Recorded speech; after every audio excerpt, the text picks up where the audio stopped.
Hello everyone. Welcome to webinar series 3 of 3 titled Add Immediate Value to Your Organization. How can you get started? This presentation will be in listen-only mode. If you have any questions, feel free to contact me personally. My contact information will be at the end. So if you attended sessions 1 and 2, I've made my introductions there, so I won't go into any great detail now. My name is Mark Lakovic, Vice President of D3 Technologies. And as I pointed out on that previous slide, the one question people struggle with the most is, how do I get started? Especially since a lot of customers may be looking at other domain systems like ERP or PDM, etc. So hopefully we will answer a lot of those questions today. If not, as I mentioned, my information will be at the end, and we would very much like to help you answer any questions you have moving forward. As you may recall from webinar 2, we talked about the product data platform and really looked at it in an effort to create a single source of truth, a way to connect your disparate domain systems like CRM, PDM, ERP, and all the product related data that travels between them, and also the teams that need to work across them in a more collaborative environment. As you may also recall, we call that a system of engagement, which ultimately provides a single up-to-date version of the truth around product and product related data for all stakeholders across the organization. And it provides a common platform to bring about standards, project visibility, accessibility, and also a way to execute on specific milestones and tasks, thereby getting projects out the door on time and under budget. So let's take a look at the objectives of what we want to get out of webinar 3. So number 1 is looking at the discovery or assessment process. Number 2, we're going to introduce you to a tool called the NVA tool, Non-Value-Added tool. This can really help you assess and prioritize some of the core areas to focus on, and ultimately realizing real opportunities for return. Number 3, how can we help you get started with Jumpstart 360? Share some high-level overview of our foundation packages and starter packs to help you get started. We'll take a real quick look at a sample roadmap, and lastly, kind of look at adoption and best practices around our methodology and a plan for adoption. So let's take a look at the assessment process. And really, people often ask, what's the best way to get started? The best way to get started is to simply begin a dialogue, really. At a high level, this could be something as simple as a 30 to 60-minute conversation. And it can start with even just a simple phone call. We're essentially looking for the overall challenges you might be experiencing as an organization, and or maybe even at a departmental level. But we can actually uncover quite a bit in a short period of time, especially if you have specific processes, workflows, any data that you can share. All of that really helps have a more effective conversation. And from there, we can choose to move into deeper discussions and start to potentially interview key stakeholders throughout those process areas. So here is the outline of our assessment process. It's a proven approach to help us really understand high value areas and help you prioritize where you might get the best return. The main goal is to first understand the as-is environment, determine if there's a problem worth solving, and then really determine if we're a good fit to solve it. So looking at step 1, it really takes a look at the as-is environment, looking at current information flows and also your system's environment. And again, as I mentioned on the previous slide, if you've got specific information, schematics, just even documentation as to what your process is, that's really helpful for us to take the next level. We also look at different maturity levels of the targeted processes, and we'll go into that in a little bit. But it just essentially is looking at the maturity of the process itself. Is it very ad hoc, or is it fairly well managed? That doesn't mean manual or automated. It just really speaks to the process itself. We look at challenges and pain points that need to be addressed from your perspective. It's always helpful to get a wider variety of conversation going, so we can understand the full impacts of that. The next is kind of looking at cost and performance of the as-is as well. Just overall time cycle times, defect rates, scrap, delays in getting products launched. I mean, depending where the pain is, we can look at different metrics to understand where we might want to prioritize. Once we have enough information, we kind of move into the value assessment range, and we try to look at best practices, what's worked for other customers, and trying to keep that as simple as possible to begin with. And then from there, once we have our data and our findings and some of our recommendations based on those best practices, we come back and communicate the plan to you based on what we've heard, what we feel the priorities might be, help you fill those performance gaps, look at kind of recommend an improvement plan of the to-be state. And what's interesting about this, and really the new technology, is this is very different. As I mentioned in the very first webinar, traditional systems, was kind of this eat the whole elephant approach. Going forward, the to-be state, we can start in much smaller, scalable, bite-sized chunks and help you realize a much faster return, and obviously help you provide a much better ROI at the end of the day. So when looking to assess customers, there are obviously a number of methods. We talked about just discovery calls. Again, just getting started could be something as simple as just a phone dialogue, or they can be individual departmental meetings on site, or the other thing I had mentioned earlier is this NVA or non-value added tool.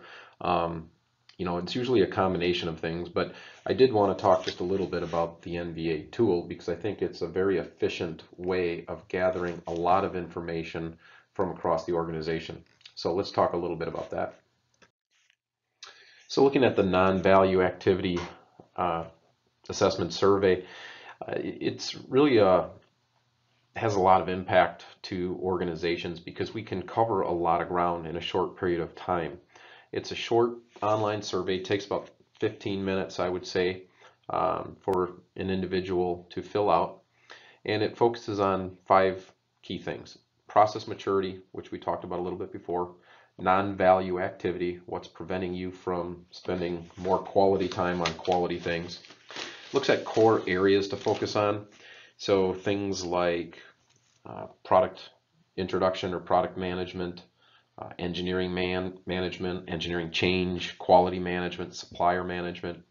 And within those areas, it helps us to look at problems, costs, and the different negative impacts that a poor process may be having or a manual process might be having. And then overall, just what are the process delays? Really identify what is impacting you from achieving more productivity as an organization. Who completes the survey? Ultimately it's really up to you and the role you're in, or how holistic of a look you want at your organization. But really anyone that's involved in the process of product or project development should be a candidate for the survey. So anybody from sales, supply chain, project or product managers, manufacturing, tooling, production, engineering, quality, compliance, really anybody in the organization that you're trying to get a feel for the non-value added tasks and that part of the process that you're looking to solve. But ultimately, the more people, the better. The more data we can look at, the better the overall results are at the end. So the survey, as we've talked about, is to collect really the as-is process information. I think depending on the size of your organization, some of these points that you see on the screen in terms of scope of use, hours spent, systems used, small organization, you might have, people crossing multiple systems or multiple areas. In a larger organization, maybe we just look at 1 or 2 of these in total. If you've already have some areas of pain identified. So this piece really depends on you, your organization, and again, what are you trying to accomplish? But as I mentioned earlier, it could be anything like engineering change request and notice. We might just simply look at that process in and of itself if you're a large enough organization, or maybe document management, or what is the impact of the quality flow and how does quality impact change. These are just some examples, and certainly if there's other areas that you want us to address, we can really look at anything that you're having process challenges with. In a recent survey, the average company spends about 70% of their time on what we call non-value added activity. Things like searching, reviewing, meetings, reporting, clerical, manual data entry. So many companies that we talk to are just living in a world of Excel and accomplishing everything through tribal knowledge and just powering through meetings and things like that. And when you really break it down, all of that is waste. And so really ultimately what the survey is intended to do is just uncover what those areas are, where they are, what are those activities of waste, and how do we really get those people more focused on value added things, the doing. And so that's where we'll spend the rest of our time here. So we talked about the process maturity framework, which is really, again, discovering the as is and the to be state. And when we look at a company, when we come in and do the assessment, there's 4 core areas that are fairly consistent around most companies, and that's where we like to start. If there's other areas of the business, as I said, we can certainly look at any process area that you're struggling with. But typically, we try to hone in on 4 things: product management, engineering management, quality management, and supplier management.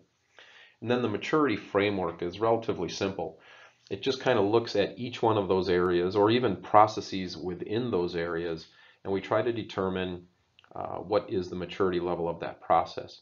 So as an example, ad hoc processes and projects are manual, labor intensive, and error prone. Product data bombs are created and stored in multiple locations, usually Excel file, let's call it. A level 2 organized. Some processes might be automated, but not very efficiently. Product data is maybe being managed, but maybe it's being managed in multiple systems and they're not connected.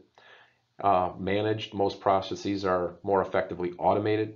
You have good performance and adoption, and then really the optimized being the to be state. So we look at each one of these core areas and then the processes associated with them, and then we just try to help you determine how do we move you from point A to point B. So let's take a look at the return on investment model.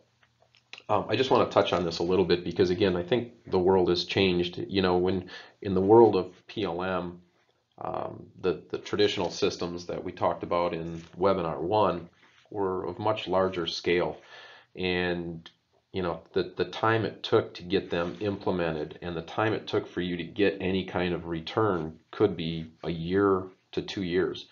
And that has really changed, especially with the cloud-based model, and then looking at an agile implementation methodology and looking at this maturity framework.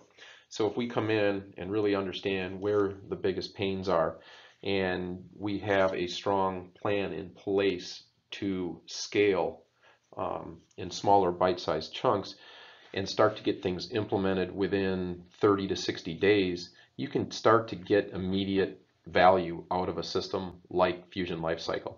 And that's really important. And then once we start to gain adoption, we start to see some success, we start to move to phase 2, phase 3, and now you're off and running. So we'll talk about that in a little bit more. But this is really a great model to take advantage of. And that's exactly where the NVA tool can provide a lot of value. As we mentioned, it starts to hone in on what are the bigger problems that you're experiencing. And it really does help to look company-wide, because you can start to really see, if you're just talking about engineering perhaps, or just sales department, you might have a fairly myopic view.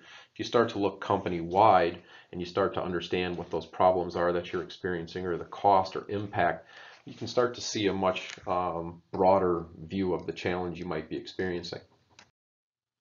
So now I'm going to talk a little bit about just the survey results. not going to go through this in huge detail, but I think it's interesting to just take a look at some of the data that you would get back. So here we're looking at responses by department, who actually went through and took the survey. So here you can see an example where there was 38 respondents who participated in the survey. And at the bottom you can see how many users of the 38 actually touch different processes throughout the product lifecycle. So document control, engineering change orders, implementing new items, new product development, quality, etc. So you start to see from the first chart we had, there was, I think, 12 departments recognized as taking the survey, and here you can start to see that most of them are touching the multiple processes at one time.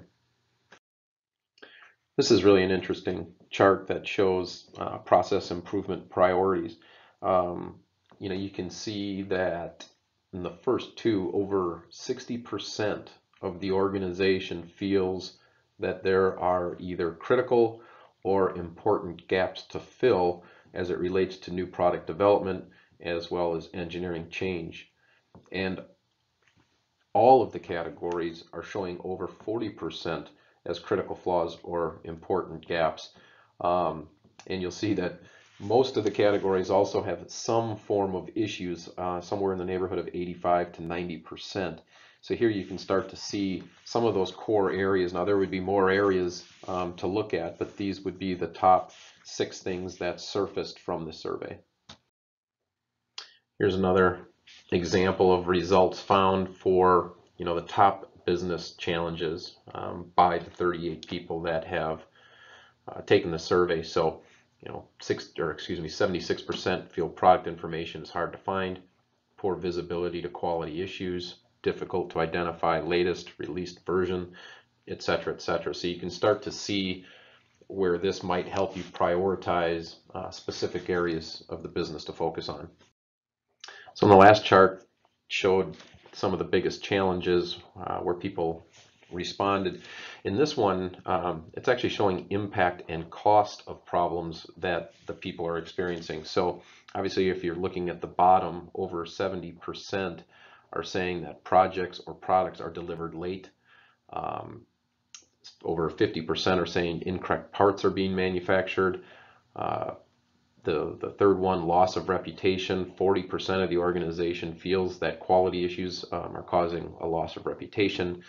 36% feel there's loss of margin based on ineffective processes. So again, you can see where a number of these data points, you can start to dial in pretty close to where some of the larger challenges lie and what the biggest impacts and cost are to the business. As I mentioned earlier, this was that research that was done where the average company spends about 70% of their time on non-value added activities, searching, reporting, meetings, etc. That's 29 hours a week. That's a staggering number. Here's a different example and a different view of some data. So this is time spent on inefficient tasks and activities. In this case, there was 81 total respondents, but you can see that the average person per week spends 4.2 hours looking for information, data, and documents, or 2.8 hours per person per week looking at verifying information, data, and documents. So you can see that for the 81 people that responded, 17.4 hours per week are spent on inefficient activity. So based on the assessment responses from that previous company and looking at time spent on inefficient tasks and activities, basically rolls up to 81 folks at ABC Company spending about 1,407 hours per week on potentially non-value added activity. So as I mentioned on the previous slide, that averages 14.4 hours per person per week, which is equivalent to 43% of an individual's work week. So certainly less than the 70%, but you can see that over a year, that totals 67,536 hours spent on potentially inefficient tasks and activities. That's a substantial amount of time. And more importantly, it's not so much that they're spending that much time on inefficient activities. It's what is the opportunity cost that they're being taken away from. Is that affecting product quality, launch delays, inaccuracies, of mistaken parts, or what have you? That's where the impact is often felt. The last part of the survey that I'm going to show today is just the comments, what people actually write. I think this is probably one of the most valuable pieces of it, honestly, because you can start to, it's not just the data or what people are estimating in, it's you're getting their actual comments, feedback, thoughts, and we found that this to be very helpful in understanding where pain is, because if you've got enough people saying the same thing, there's probably some smoke, or there's actually some fire where there's smoke. So this is a really valuable part of the survey. Okay, so now that we have enough survey data and discovery information, etc., what do we do about mapping out the to-be state? How do we help you create a roadmap going forward? So if you have attended the last two sessions, you've probably recognized this slide. Talked about it maybe a little bit differently on each one, but I think this is important to get the conversations moving in terms of creating a roadmap based on the data that we're finding. So again, this is just an example, but once we get the survey data, we start to get some of the process information that you might have in the form of schematics or just documented process, and we start to map out what the to-be roadmap might look like down the road. That doesn't mean we would necessarily start with this whole approach. It just simply gives us a framework to begin with. And as I mentioned before, there's usually 4 primary areas that we look at: product management, engineering management, quality management, and supplier management. So this is just an example. It's a framework to get started. And then as we start to uncover other processes that you might have, we start to see how they're related and how the data interacts between them. And back to the question about how to get started is, as I mentioned in the past and over this series of the webinars, and the webinars really slotted for small and medium-sized businesses and really helping them get started. Whether you're a large enterprise customer or a fairly small company of 50 people, you deal with the same challenges of product management, engineering management, quality, supply chain, etc.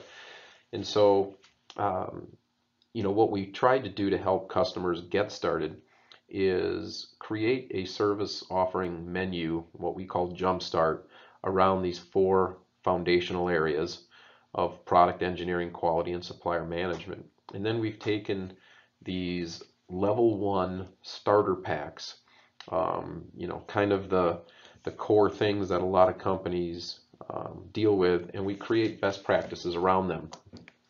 And that's really how we help customers get started. And in each case, we look at, again, the discovery process. We help you process and workflow map each one of those areas. We look at the departmental process integration, what data needs to flow back and forth. We take a phased implementation following Agile methodology, which again, as I mentioned before, really helps get much faster implementation and a faster return on your investment. We offer project management, mentoring, and support. So ultimately, we love customers to take on the process over time and self-administer it. For some small companies where they may not have people to do that, we will certainly help. We do provide admin training. And then we also look at, a lot of times customers may not start with data migration or any form of integration, but throughout this process, we want to certainly look at that opportunity so that we do have a long-term vision of what we are trying to accomplish. So looking a layer deeper at each of these foundation packs and the starter packs within each one of them, we've kind of roughed out a rough order of magnitude for a level 1 implementation. So this does not include the licenses, it's strictly the implementation costs, and it's a rough order of magnitude, so it's a range for each one. But you can see that based on the non-value added time that's spent and what that's potentially costing a customer, if you start smaller and scale up and choose one of these, you can start to see that for not a lot of cost, you get a lot of impact for those dollars. And then you simply scale based on need and as time permits. And we can take these starter packs and actually do more of an a la carte. So here's an example of a survey response where the green was the largest priority and the yellow was a secondary priority. So we staged this as a phase 1 and a phase 2 implementation, and you can also see that the costs within the foundation level 1 pricing actually changed accordingly.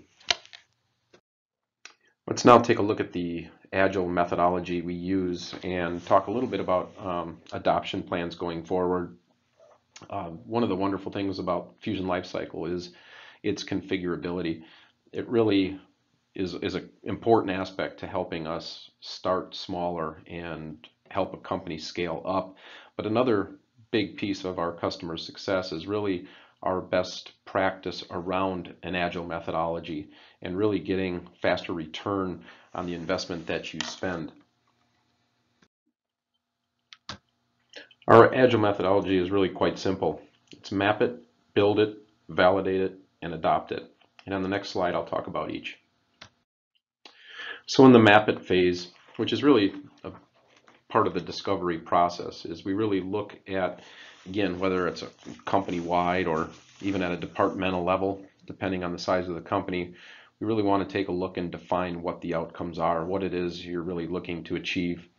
And again, in a case where it's a larger company, or we might be looking at multiple departments, we want to help you through that discovery data, help you prioritize those needs. We also want to take a look at mapping out your actual process. And again, we talked a little bit about that during the discovery phase, but if you've got information, schematics, documents, drawings, anything that can help us map that process out in the as-is state, that really helps us get started. And we also want to provide admin training really early in the process, because that's critical to drive adoption as we move forward. The next phase is build it. So once we've got that information, we start building the workspace, we start inputting data, and we'll actually implement it. And this time frame can be really anywhere from a couple weeks to, let's say, a month. And then we want to start testing it along with you. At that point, we validate it. So we look at validating, sitting down with the process owner and validating what we've come up with. We document any changes, we make edits, and then we start to train individuals on what that process is. And then we move into adoption phase, and this is really critical, because if you don't have a strong adoption plan, people can revert to old ways of doing things. And so adoption really or execution is really a big part of the adoption. We really want to make sure we're managing specific actions. We want to make sure we're adhering to specific dates, and we really want to make sure people are accountable to the use of the solution early on. This is just a recent example that we did, and again, it just kind of speaks to, graphically speaks to the Agile methodology. So this particular customer had 3 specific areas that they were looking to solve. Product management, so we were looking at ideations, workspace, and really following a stage gate product development process. That was really their biggest priority, because they were delayed, products were delayed getting out the door, and they could really drive a lot of revenue into the current year if they could improve this process. So that's where we wanted to start, and that was phase 1, and we estimated that would take about 1 to 3 months in total, and it was roughly $15,000 to $20,000 budget. Then we moved to engineering management for phase 2 and looking at items and bombs, managing documents, and getting more people involved in the system. And then the third phase was change management and return material authorization, managing change requests and change orders. And you'll notice that admin training, adoption support, and adoption support in each of phase 2 and 3 to really help drive the overall performance of the system. As a best practice, I thought it would just be nice to highlight a few lessons learned, if you will, and talk about some critical steps to having an effective implementation. One big one is don't start with an area you are having the most struggles with today. And I should clarify that a little bit. It might be one of the more problematic areas, but don't take something that isn't well defined. So as long as it's well defined, albeit manual, that's okay. But if you're starting from scratch, it's really not a great place to start. Focus on the desired outcome for each workspace. Really work with the end in mind. Build the plan to achieve it. So that's looking not only at the process, but the data, the workflows, the specific owners or the stakeholders of the workflow. And then really look for go-getters. Look for people that are more innovative in their thinking and really want to see a change in the organization. Next, is keep the early processes on the must-haves. Really focus on the 80-20. Don't try to solve every last little detail. Really try to look at the critical few and get started there, and that really helps drive adoption. And last, really look at your data. I make this point twice because garbage in, garbage out, and we really want to make sure that the data is very solid before we import it into the system. I must have used the word adoption, 10 times, 20 times in the series of the webinars, but it's really that important. The road to faster return really begins with a strong adoption plan. It truly is the core to your success. And some critical things to early steps for strong adoption are have an executive sponsor. If you're an executive and you're listening to this, stay very involved in the project. If you're somebody that is just looking at information right now and wanting to get something maybe started in your organization, try to find an executive sponsor that's really strong and believes in process improvement. As you look for within the different domains or different departments, look for strong process owners in each of those. Who's going to have something to gain by an improved process, and get them on board early. I think it's really important. A lot of real small companies don't necessarily have the resources to dedicate an internal Fusion Lifecycle administrator. We can help out in that area. We can help you manage this. But if you're a larger company, if you're up in the 30 to 50 million plus size, we really believe it's important to have a dedicated internal admin. And then last, I really believe it's important to communicate the vision, communicate it early and communicate it often. So this is really important as well, and it's establishing an intelligent governance model. And it's really made up of 3 specific things. One, organize that steering committee. And again, that should have an executive sponsor that would support and own the overall objectives. They would oversee the project, review the progress, and really govern the direction and make decisions, maybe as scope changes or other priorities come into play. The core working team would be representatives from other affected departments, and they're the ones that would really define the problem statements or the user stories, and they're also the ones that would be responsible for developing, helping with the workflow mapping, and also validating the workspaces as we continue to build them out and make decisions on different approaches, etc. And then last, again, we've talked about this, but assign a system administrator. We really think that's critical to long-term adoption of the solution. This is where a strong governance model can really help you long-term. What it allows is you to become more self-sufficient. It offers you the flexibility to quickly add new functionality as you see fit. So this is a big paradigm shift from traditional PLM systems. Our approach is to help you get up to speed and administer the system and actually grow the system over time. As time goes on, we're there to guide you and support you, but this will ultimately reduce the overall cost of spend over a longer period of time, as you don't need consulting sitting there having to customize the solution for you anytime you want to make a change. Our success is your success, your long-term enterprise success. You know, it's one thing to implement a PLM system to help you with specific workflows, but ultimately we're trying to add value at a much higher level. You know, we're trying to free time up for you to spend to get more product innovation. We want you to have more organizational effectiveness to help you grow and grow profitably.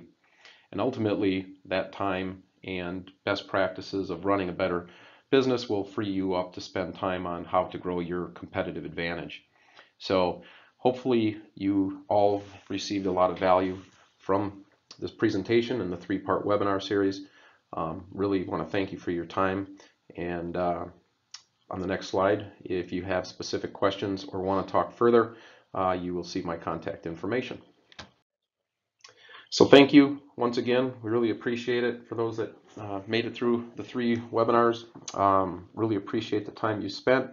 If you've missed some of them, you can find them on our website, and please feel free to go and watch those again, and feel free to share the link to other people you might feel it would be of interest to.